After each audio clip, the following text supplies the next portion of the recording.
the Israeli Security Cabinet earlier declaring a state of war. Of course, Israeli Prime Minister Benjamin Netanyahu, who convened an emergency security cabinet meeting yesterday, has also been meeting defense officials to assess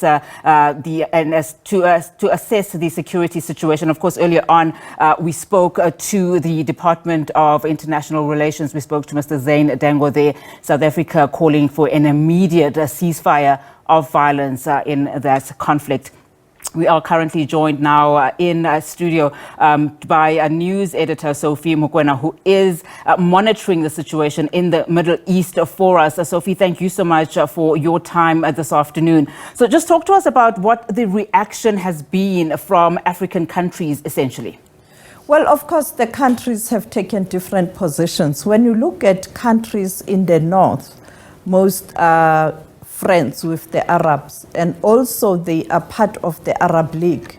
You have a situation where countries such as Algeria were quite clear that they support Hamas and condemning Israel for the occupation, saying that they must take a blame because of what they've been doing for many years. You have a similar reaction from Tunisia. But when you look at Egypt, you know that Egypt has played a very prominent role in trying to contribute towards bringing peace in that part of the world, taking a more neutral, not really neutral, but a stance that is preparing both sides to engage in talks. You have a similar position with Morocco, not really going hard on Israel nor the Hamas. And you know that Morocco will be hosting the World Cup, and therefore they want many countries to embrace them. But secondly, this week, starting from Monday, you'll see many international guests visiting Morocco for the IMF and the World Bank meeting. And you have all these countries, some of them who are sympathetic to Israel, who will be there. And therefore, perhaps taking a position to ensure that come the meeting next week, you don't have a situation where the environment is quite volatile. But in Egypt, we saw earlier on the reports that some people were killed in Egypt who are linked to Israel. And therefore, there is a concern that on the ground it might be a different issue. We heard that the Egyptian authorities have also spoken to Hamas, pleading with Hamas to release those people who were captured yesterday, particularly the children and the elderly. And then you come to other regions. When you look at the West, you know the problems there in West Africa. You know that countries are fighting the insurgents there, and they are mum on this issue. But you have Nigeria, the largest economy, taking a neutral stand, calling all the countries to engage in a peace process. When you go to a country like Kenya, known for its position with the West, in most cases, Kenya does support the Western powers. Therefore, it's no surprise that Kenya has taken a side with Israel, making it clear. And then, of course, in the South, you know that countries such as South Africa have always supported the cause of the Palestinians. And therefore, South Africa coming with a position that there must be cessation of violence, but emphasizing that to address this problem, you must get to the root cause of this issue. And the root cause is what has been happening to the Palestinians. No, absolutely. And of course, all eyes now on the UN Security Council. It is meeting later today. What do we expect from that? The Security Council is expected to meet behind closed doors. But we know that countries that are involved in this conflict will be available to speak to the media just before the meeting and after the meeting. So we've already gotten a confirmation that the ambassador of Israel at the United Nations will be speaking to journalists, a short doorstop outside the meeting at around 19:30 Central African time.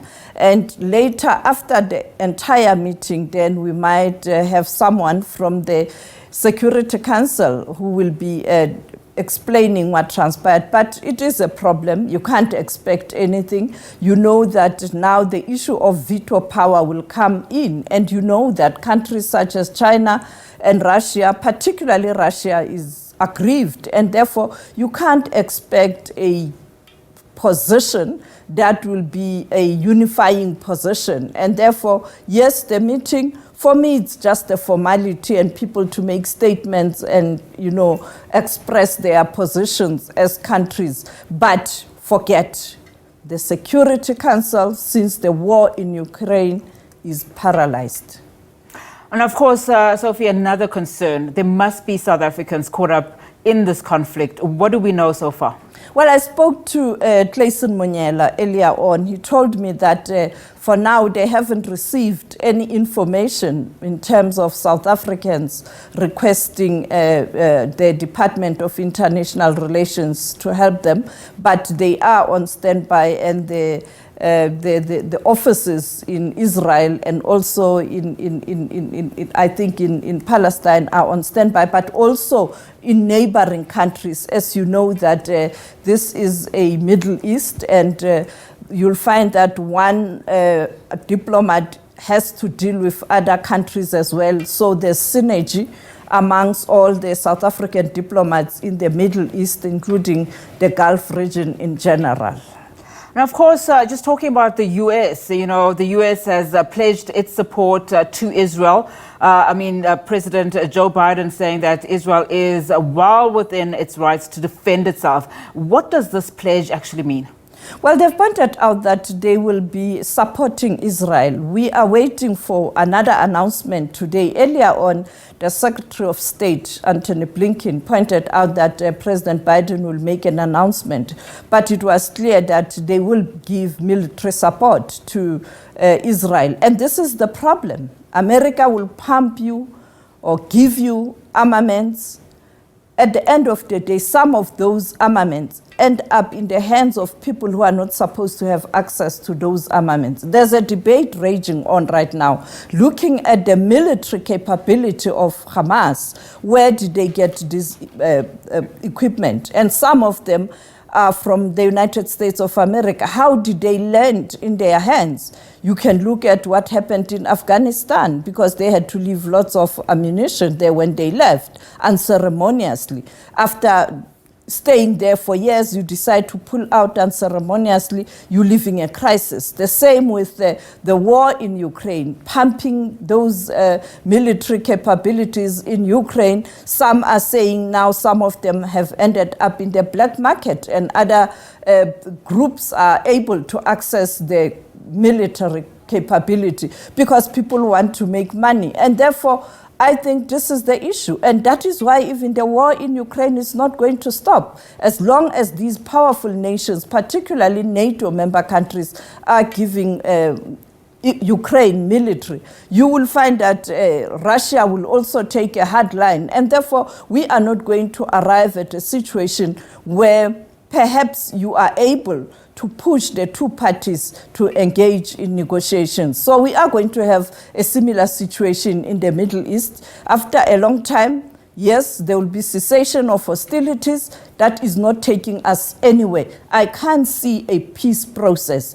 I can't see a speedy resolution to the two-state solution based on what transpired yesterday. And as you pointed out earlier on, Israel is quite embarrassed. The question is, where was Mossad all along? Whether they were doing the intelligence properly or they underestimated Hamas, we don't know. Or is it because of the war in Ukraine, where perhaps everybody's focused on what's happening in Ukraine, and we are not looking at other areas? And I remember very well the Minister of International Relations, Naledi Pandor, warned the world that you are now focusing on Ukraine. You have other hotspots in the world, and nothing is happening there. And here we are, a rude awakening call.